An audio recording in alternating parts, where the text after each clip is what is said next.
and welcome to Dispel Magic, the podcast where we overthink how the magic of D&D might shape your campaign in surprising and unexpected ways. I'm Benjamin, game designer and writer. You can find me on Twitter at SterlingVermin or the internet at large at sterlingvermin.com. And my name is Dane. I'm a dungeon master, podcaster, and voice actor, and you can find me everywhere at Dane in Danger. Benjamin, we have guests. We do? Did you put out the fine china? I was unaware that we had any. No, it's in the back of the cupboard. This week, we've got Alex and Quinn from A Couple of Characters, a podcast where they discuss topics related to creating characters for role-playing games. Welcome, Quinn and Alex. Hi. Hello. Thank you for having us. It's good to have you here. Wait a minute. Is this basic plates and... Yeah, sorry, Dane didn't tell me what was up before. Okay, it's fine. I'll stay. Yeah. So you folks brought Cure Wounds. Talk a little bit about your thoughts behind picking this spell. I think we were just talking. And it might have been because we'd both been recently listening to your show. We were like, you know what would really mess up the world or make the world very different is healing magic. It would really completely change the landscape of how medicine is practiced. Yeah, I mean, That's kind of it in a nutshell right there, is that we were, when we found out that we might be invited over to use Fine China, we thought, what spells could we bring? And this one stood out as one that would really impact the world. And give us lots to talk about. Medicine checks. Am I right? Everybody? Medicine checks. Yeah, that's the most common check I do in my games. Oh, really? No. Sorry. Okay, I was gonna say I don't know if I've seen it get rolled in a game before. Sorry, I be sarcasm. No, the most common one he does is deception. Yeah, please. I don't know. Yeah, that is true. I don't know that I've ever done a medicine check. Yeah, I don't know that anyone's ever done a medicine check. No, I've witnessed it happen. It's like Sasquatch, where you kind of allegedly. There are rumors. There's been a sighting. A weird, unreliable person says that they saw it once, but. Yeah. Because with healing magic, you don't even need to know how hurt they are. You just need to know they're hurt. They just need to not be dead. Well, depending on what it is, I guess. For this one, you need to not be dead. I was talking to a non-D&D person about the spell, and they were asking, are there different healing words or different spells for different injuries? And I was like, nope, just heal them up. You don't need to know anything about it. Just heal them up. Do you got a stab wound? Do you have broken bone? Doesn't matter. A little scrape. I fell down a tree. It's fine.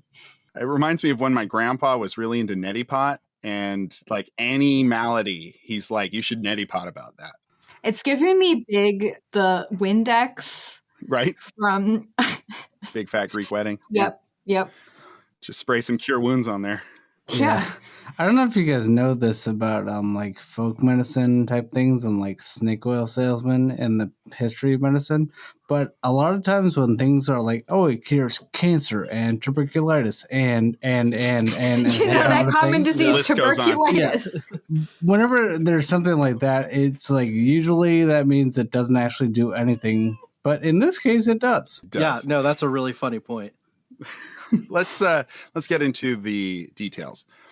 Cure Wounds is a first-level evocation spell available to artificers, bards, clerics, druids, paladins, and rangers. It takes one action to cast, has a range of touch, and a duration of instantaneous. The spell text says, a creature you touch regains a number of hit points equal to 1d8 plus your spellcasting ability modifier. This spell has no effect on undead or constructs.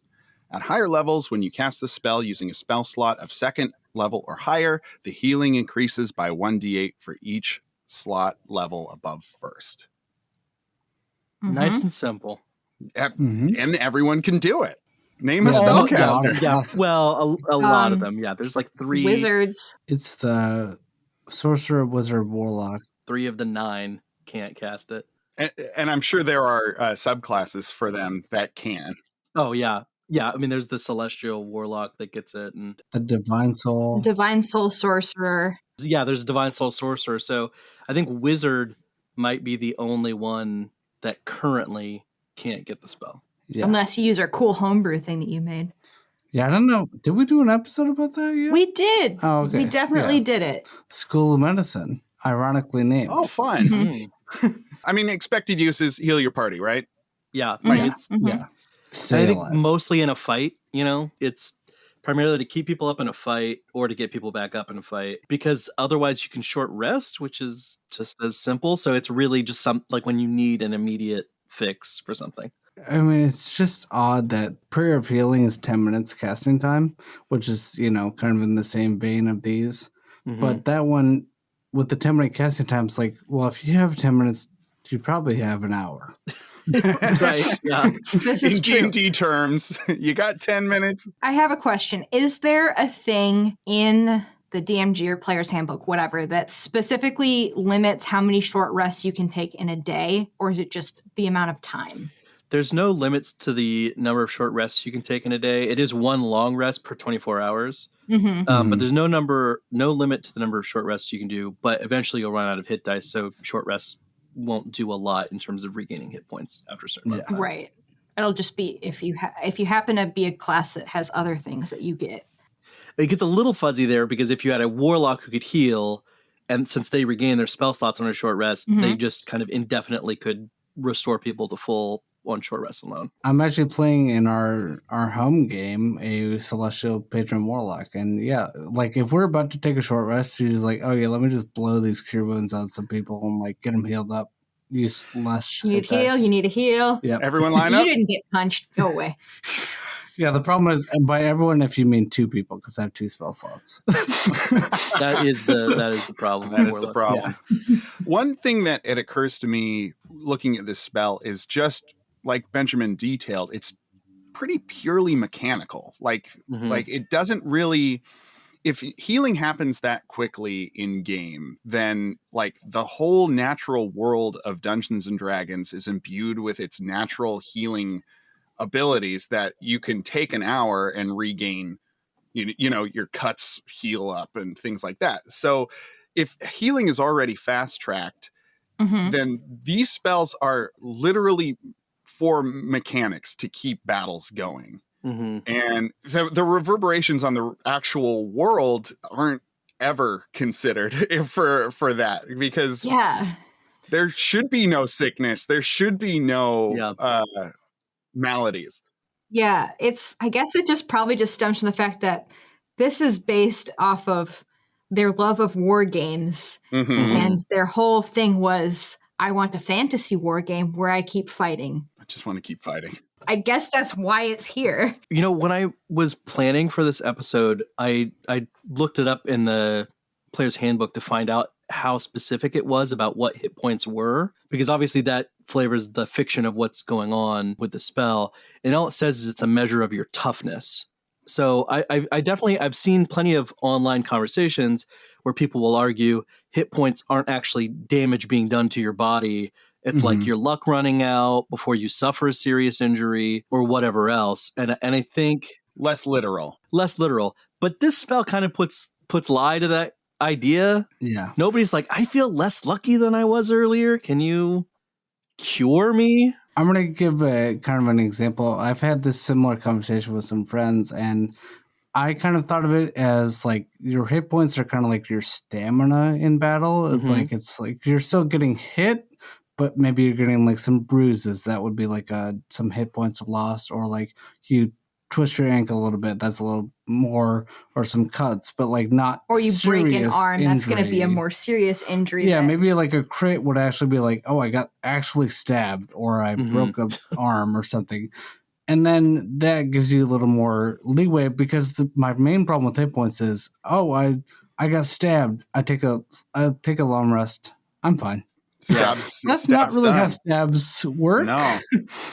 Or broken bones. Yeah. That's where I have to imagine the world is naturally imbued with these healing Right. magics that you close your eyes and you're. So you're saying that just by the act of sleeping in this world, there's it's magic healing. that's getting in. Okay. Yeah. I mean, There's magic in the air, and you breathe it in and you go to sleep. You're at death's door. You sleep for 8 hours. Yeah. and you're better. Yeah. Yeah.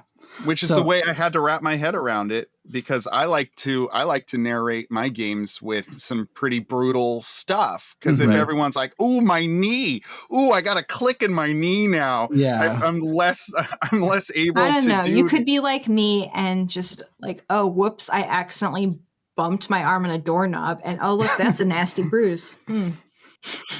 But I agree with you, Dane, because I think most people, we want to play these heroes in like a fantastic world. And I don't want to be like, you deal 10 damage to this demon. How do you do it? Oh, well, I kind of stabbed at him and he is now slower on his next avoiding of the attack. I want to stab the demon. Triggered his tennis elbow. He's not gonna. Exactly. Yeah, so I think you're right, though. Most people want to make people get wounded and then cure those wounds with these magic spells that we have. Something that probably immediately comes to mind, it came to mind for sure for all of us, I think probably for the listeners as well. The most immediate consequence of a spell like Cure Wounds is that the medical system looks entirely different in a dismantled D&D world. Even. Yeah, dismantled. Well, dismantled, but also replaced by a track that looks vaguely similar, but only superficially. Yeah. And is way better. And is way better, way faster to heal and probably cheaper because it's the first level spells are going to get you there. That's what I was gonna say. It's like a first level spell. Like, think about it. It's a first level spell. So many people have access to first level spells. Yeah. It's so commonplace that why would you use anything else? Right. And not even just spellcasters, but like there are racial traits you might have that would give you access to spells. There's feats that might give you access to spells. So it's not even just limited to people leveled up in a spellcasting class. And when we think of healers in Dungeons and Dragons specifically, we think of clerics first, I think. And so they get the brunt of it. Yeah, they have the most. They have the most when it comes to healing. So I think that the idea is you're going to clerics, you're going to churches, and you're going to places of faith to get healed if you don't have access to those magics in your everyday party, right? You know, I think so.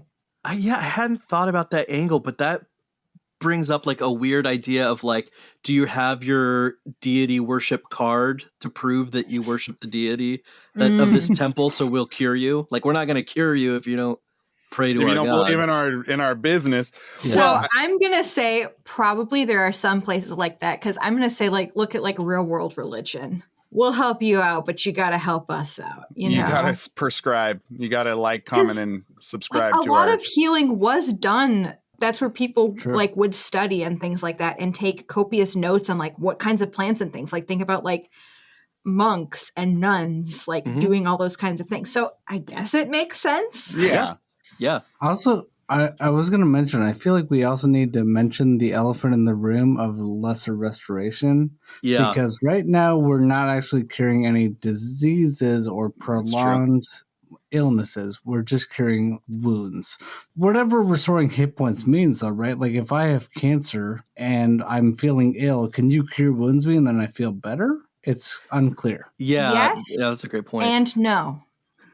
I'm going to say whatever vitality, like, you're going to gain some of that back, but you're going to still lose those hit points, I guess, faster. Still have cancer. Yeah. Right. One thing I mentioned beforehand is that surgeries, you could just be like, I'm just going to cut this dude open with a dagger, take out the organ that's not supposed to be there anymore. Yeah, exactly. I recently had... His appendix is inflamed. Let's get that out. Yeah. I recently had appendicitis and had to do the surgery, and I've got, it's healing well, but there's little scars. I guess in D&D that it would have been a dagger they would have cut me open with. Anyone could do it. Anyone could do it. Anyone could just stab you, pull it out. Snip it out, and then cast one first level spell, and I'm fine. Yeah. Now, I am going to ask, though, how much do people study this stuff? Because, like, let's say, it looks like the liver in there, whatever. You can cut that out of somebody and then heal them up, but that's not going to... Would you know what it is? Right. Would you know what it is, and they're going to die? Like, you can heal the wounds, but then they need it, so... Right. That's, again, I think where less restoration comes in, because if you can we lesser restoration appendicitis? And now Benjamin's fine. We don't even have to do the surgery, Yeah. So it's, I think like you were saying, the landscape of medicine has completely changed from there's probably no one studying it. I mean, we probably figured out bandages like, oh, if I'm bleeding, I should probably cover that up. Yeah, But staunch we're not going to bleeding. wash our hands first. We're not going to do anything about germs because we can just heal disease away. Germs are just demons that they're tiny demons that have yet to be slain. Yeah. With a spell. It's funny. I was researching a little bit about the germ theory of medicine just because I wasn't sure how in depth we were going to get. Mm-hmm. And there was a lot of theories by people of like, oh, we can kind of tell that disease is spreading like to people that are near other people. And one of the people was like, oh, it's invisible insects that like fly between. It was like, okay, buddy, I know it's 1600, but invisible. Midichlorians. Yeah, there you go. All comes back to midichlorians. Yep. Mm-hmm. This all brings what struck me in terms of anyone could do surgery is would rogues become de facto surgeons because they have the high dex and the dagger ability? Look, we gotta have our barber surgeons, all right? Yeah. Well, that's what I'm Rogues are saying gonna is be. that, like, that's what they are now. They're good with the blades. if healing magic like this exists and people still need things cut out, then you'd go to the person who's best with small blades. And I think that rogues and thieves and miscreants like that, you to get those things taken care of, you'd go to the back alley and you'd be there's the rogues guild that's what they're for. They're your surgeons. You've got the surgeon guild. Oh, that's there what you they're go. for. That's what they're for. So that's the front. They're the That's surgeon what- guild. That's their front. Yeah, the legitimate front to the Thieves Guild is the Surgeons Guild. Wow, it's I all love making that. sense. That's all making sense now. So there's 2 points we touched on that I want to be a little more explicit about, and that one is that between healing word / cure wounds, lesser restoration, and a spell we haven't talked about yet, spare the dying, you've really got almost all medical situations covered. You can pretty much do anything. Yeah. I mean, like, you have to wait till Ray's dead to actually bring people back to life, but if the person's not dead yet, those 3 spells are pretty much going to solve any problem that a person might have. So that's one, is that you only need a 2nd level spell, a 1st level spell, and a cantrip to essentially solve medical problems. Keep everyone running. Just keep them going. There, that's it. That's medicine. Which is which is so far beyond what we have in the real world. Yeah. What? I don't have to spend 4 years in school and then go 4 years to medical school and then spend 3 years as a resident and then maybe have to go do 3 years as a fellow and then maybe keep studying. That's like... No. Instead, you just need to believe in Paylor. That's all you need. That's all you need to do is believe. Yeah. And then maybe go kill a couple skeletons and you're leveled up. You're good. You can join Benjamin's desert druid at his cult. Maybe he'll teach you a couple spells. No, he wouldn't because he's very selfish. But. That's true. Yeah, he does. He needs a few other druids around, I think.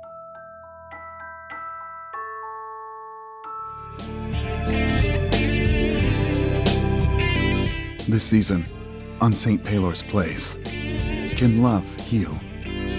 Janet, I'm sorry. I can't love you. But Brad, I love you. Whatever it is, I'm sure Healing Word can help you. Can it, Janet? Can Healing Word cure my amnesia? Oh, Brad! Or will hearts be stolen? Dr. Brad, I've never seen wounds this severe. I think we're losing him. Oh, damn it, I'm out of spell slots.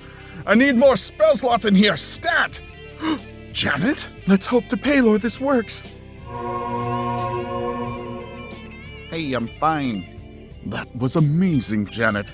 I know our relationship has been rocky, but I think I'm falling for you. You're too late, Brad.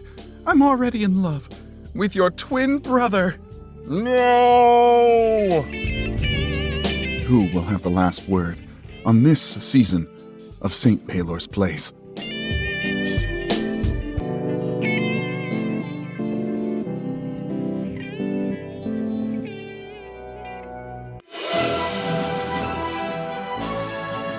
Even beyond how this affects the training, it's like it's difficult to picture how this affects quality of life generally. Like for people in these worlds is higher than ours. Like I don't think we ever run D&D campaigns where we assume that the quality of life of the people in those campaign settings is vastly superior to our own. But really, it should be. Yeah, but between Cure Wounds and Lesser Restoration, isn't it? It would be. Yeah. I mean, these people never have any serious medical issues. Do you think that if people don't want to go to the churches or whatever, there could be a traveling like hedge healer, like we have the hedge mage? Yeah. So like these rangers or these paladins or druids or what have you that I definitely could see an organization that kind of cuts across bards, rangers, and paladins. That is just a kind of what's the word for not religious? Secular. I could definitely see a secular healing organization that intersects between bards, rangers, and paladins that just feel like a moral responsibility to go around and provide this service to people. And they would probably have to actually learn stuff. They're the order of Hippocrates. There you go. Yeah. I was going to ask another question, kind of in that same vein. And I your listeners probably don't know, but I am visually impaired, legally blind. And I'm like, with Lesser Restoration, you can cure blindness and deafness. And I'm like, I'm wondering if that is a thing of like, I know mechanically that's why they have it, because it's like, oh, if you blind someone, then you have advantage now. Right. But like if someone's born blind or born deaf, can you just Lesser Restoration them and like, oh, we fixed them? Like, not that I'm not trying to say that blind or deaf is unfixed, you know? Right. Sure. I'm going to say it probably depends on the reason why. Right. That's what I'm saying. If you don't, like, if you're missing an optical nerve, we can't Lesser Restoration that. Yeah. But see, that's the thing, though. I think Benjamin's saying with quality of life going up, it's like you would have a lot less people with disabilities because you could heal a lot of them with some of these spells. Mm-hmm. Like you would still probably have some because you would get people that are born like that and maybe they don't, or people that get injured out not near any healers and then it like heals weird or something, you know? So you would still have them. It would just be less common. Alex, what's an example of healing weird? Okay. I mean, like if you break a bone and then it gets set improperly. Oh, yeah. Okay. Yeah. Get the old crooked arm. I knew that's what you meant. That like, okay, I'm far out and it happened to, So now it's just like fused. And now this whole limb is just greenish and that's just the way I go. It's really, That's my new favorite spell, healing weird. Healing weird. Oh. So one thing you kind of hinted at there, Alex, or kind of, it was on the border of what you were talking about, is that what Dungeons and Dragons means when it says the word disease is not what the word disease means in the real world. Yeah. Mm-hmm. And so, because disease applies to genetic conditions in the real world, and it's very strange to imagine that lesser restoration is curing genetic conditions in D&D. Although, but that's one of the things where I think it could be because it isn't specified, like how. Right. It could be, but I agree that it's probably not what they intended. Right. And I think that's where it's actually more fun to just take, I mean, as a thought experiment at least, to take the spells very literally and say, actually, no matter what, it can cure blindness, it can cure deafness, it can remove disease. And then, because that is just a weird idea to sit with and think through. But you can still lose your taste or your smell because those are not covered in. Oh, that's true. Yeah. Stop me if this is too gross. Stopping you right now. No, continue. So with Cure Wounds, say you had livestock. Mm-hmm. Instead of butchering the entire animal, would you be able to take parts you want and keep it alive? And then Cure Wounds it? That's an interesting question about whether or not, I guess it has to regenerate flesh, right? So there is the spell Regenerate that's level 7. That's, that one specifies you can grow back limbs and such. But I would think not chunks of flesh. Yeah. I don't know about chunks of flesh. But that it has to though, right? Because otherwise Because when you're in a fight and you're losing hit points, presumably some of that might be that you get a little piece carved out of you. Mhm. And Slashing damage, if you have armor on, right. slashing damage would just cause bruising, right? Because it can't get through thicker armors. Unless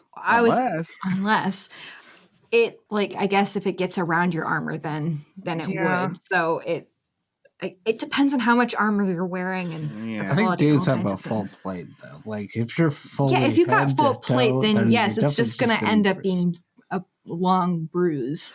But okay, so I guess it depends on. I don't know, because it's a lot to think about. All right, get us back on track. Well, I was gonna say, like, I'm not. Unfortunately, bleeding, I'm not going to like, get us back on track. closing I'm going to drive a us. wound. I'm going to drive us further into the field. I don't know if say, it can regrow flesh. Just like I think it has to be able to. I think it has to be able to, because otherwise, like, how are you really healing them if nothing is regrowing? How much flesh? I guess it's not called speed scab, Quinn. It's called cure wounds. You're right. It's not speed scab. How foolish of me. The example of a cow, like, could you surgically remove meat from a cow and then cast cure wounds to keep it alive or to heal it? It's interesting because we like to destroy whole fields in this show, and like that eliminates a shitload of farming. If you can just remove meat you need and then heal a creature, like a livestock creature, back up. I had to double check this part of this, so I looked, and Raised Dead does not just target humanoids. So if you wanted to, if you had this, like, in our world we have Wagyu beef. Mm-hmm. So like you could have like there, instead of like it being like breeds or certain regions or something, it could just be like, this is the top cow to get meat from. Its meat is always really good. Mm-hmm. And so you just keep that cow alive forever. And maybe at some point it even makes sense. So I'm going to torture this cow. Right. I mean, it is horrifying in that respect. It's a true nightmare. Now, I'm going to come at you with this. How does it work with, like, you get to the end of a creature's life? Like, well, that's what he said. Natural life. Yes. Yeah. Well, Raised Dead does not bring somebody back from dead, I think, who died of natural causes. I'm pretty sure. Yeah. Right. So there is, you're limited by that. But that is an interesting point. And look, we figured out how to make eating meat better for the environment. Yeah. Hey. I feel like a bunch of druids. For torture. Yeah. I was going to say, I feel like look, we fixed the sustainability issue. We have not remotely. It's probably the same morally. Less moral. Yeah. There's probably an order of druids that is trying to stop this practice and is like, I will cast plant growth for you. Quit this horrific practice. These are living creatures that have feelings, and you're just carving them up and then putting a Band-Aid on them. Yeah. Oof. I regret everything. Yeah. I regret my comment. I retract. I'm sorry. I'm sorry, the world. You can't take it back. It's here now. There's even more disturbing angles.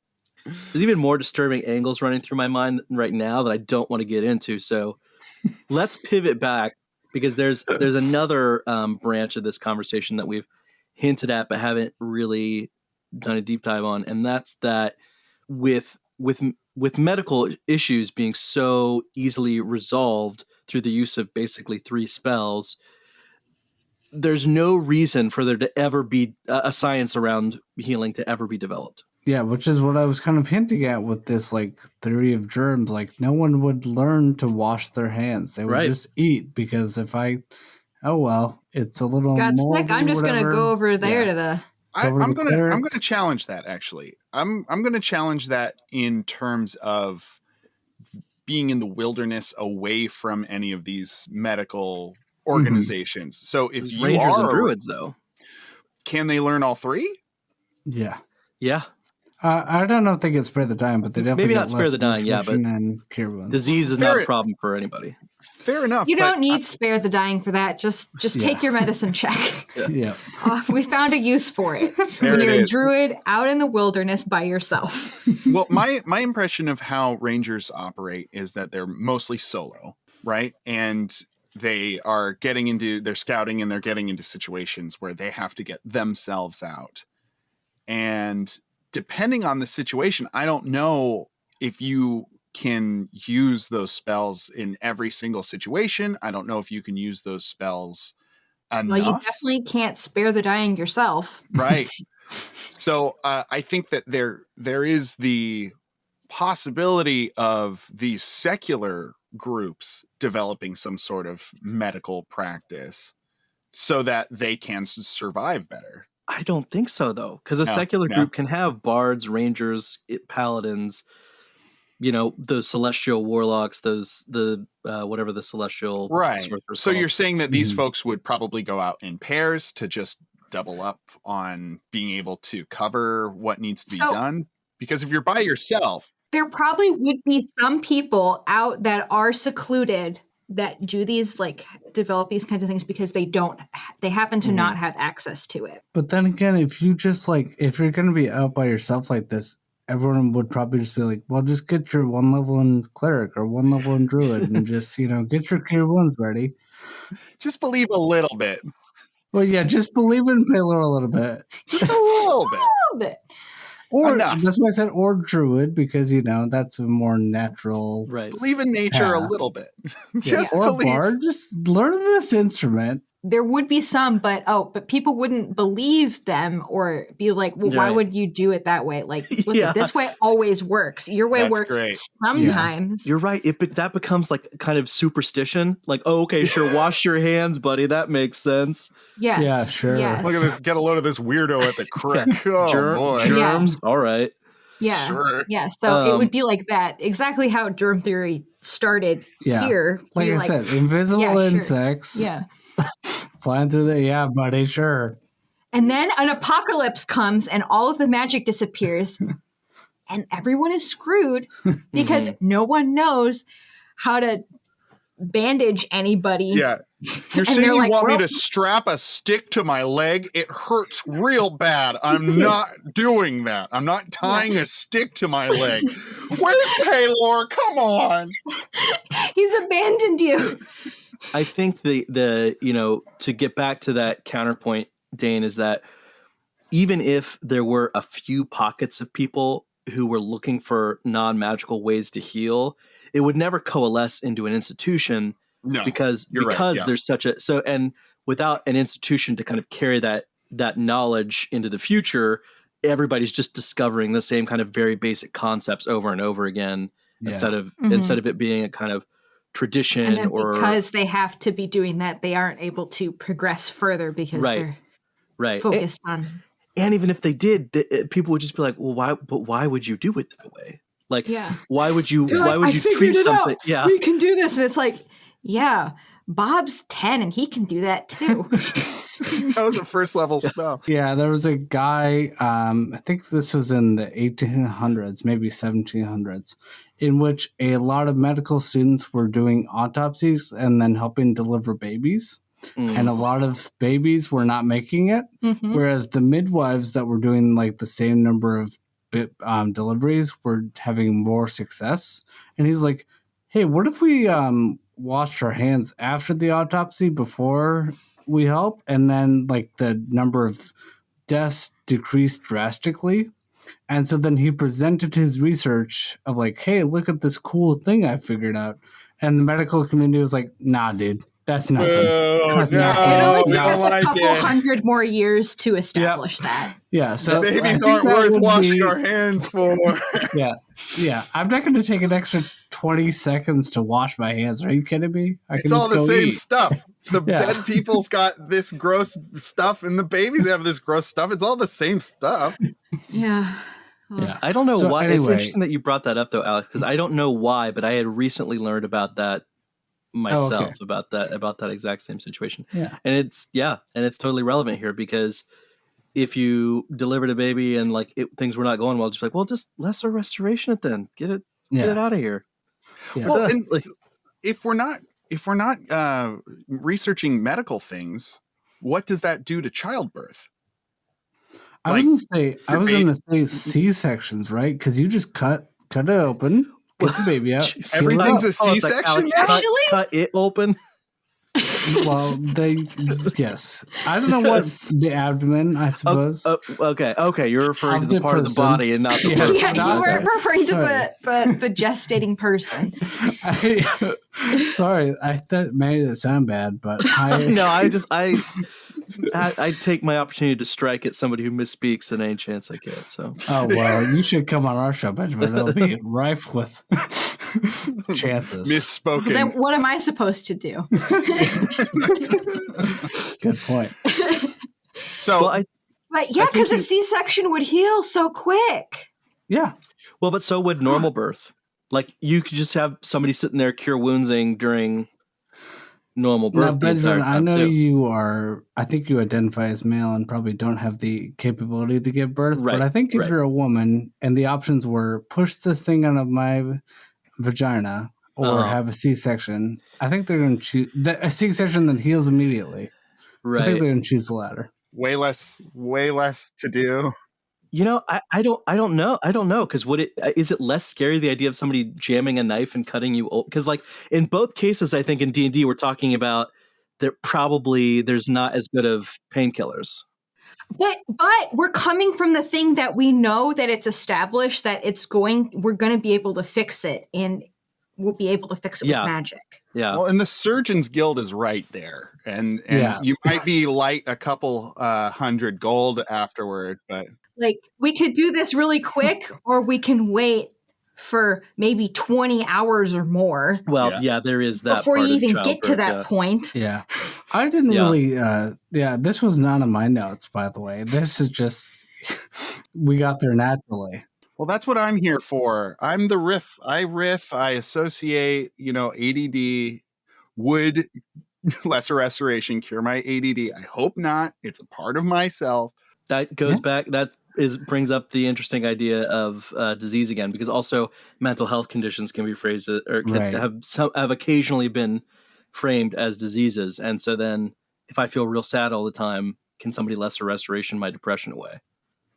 Or like, that would be nice sometimes. well, yeah, I mean, yeah, that should just be where the episode ends. Like we just stop there and we don't even Yeah, do the that would be outro nice music. It's just sometime. that's it. Well, I think that'll probably do us for Cure Wounds, Healing Word, the Healing Magics of Dungeons and Dragons. Quinn and Alex, thank you for joining us. Thanks for having us. What do you guys got to plug? Our show, a couple of characters. You can find us at our website, a couple of characterspodcast.com. And we're also on Twitter and Instagram at ACOC Podcast. Oh, and Patreon. We're there too. True. Nice. You can find me on Twitter and Instagram at Not a Dr. Quinn. Yeah, I'm on Twitter at Alex N. Winterland. And mostly when I tweet, it's usually towards Benjamin and Dispel Magic. And I just am like, Hey, I thought of what this about spell. this idea? That's great. Well, thank you all. Quinn, you're on another podcast, though, right? I am on another podcast. This is true. With Dane. What? It's called... Dane. I forgot. It's called Dungeons and Dragon Types, and we play Pokemon RPG. And Actual it's play fun. podcast. I play a Pokemon trainer in that. I play Willow. A lot of fun. Go around catching Pokemon. I play Quincy Tyson, Pokemon Rancher. Anyway, I was just going to say, we also had Dane on an episode of a couple of characters where we didn't talk about Ice Knife, as he always tries to say, but we talked about or Frost Fingers. That's what it's called. And next missed opportunity there, but whatever. Yeah, we should have done Ice Knife. Maybe Flame Blade. What about Flame Blade? Ooh, complimentary spell. Yeah. All right. Anyway, thanks for having us. Yes, Yeah, thank you. thanks for being on. If you, the listener, have any further thoughts about what we spoke of today, or if you have any particular comments that you'd like to include in this conversation, please let us know on Twitter at Dispel Magic Pod. Thanks so much for listening. We'll see you again after your next long rest.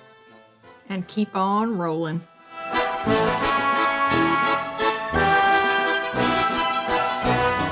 We hope you've enjoyed this episode of Dispel Magic. If this has inspired any ideas for your game, or you have another take on today's topic, please let us know on Twitter at Dispel Magic Pod. You can find Benjamin at Sterling Vermin and Dane at Dane in Danger. Thank you to Slim Mittens for our cover art, produced by Benjamin Huffman, produced and edited by Dane Fox-McGraw.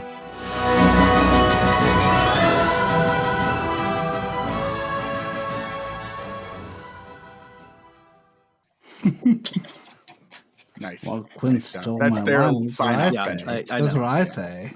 Okay. He knows, Dane. Jeez. He knows.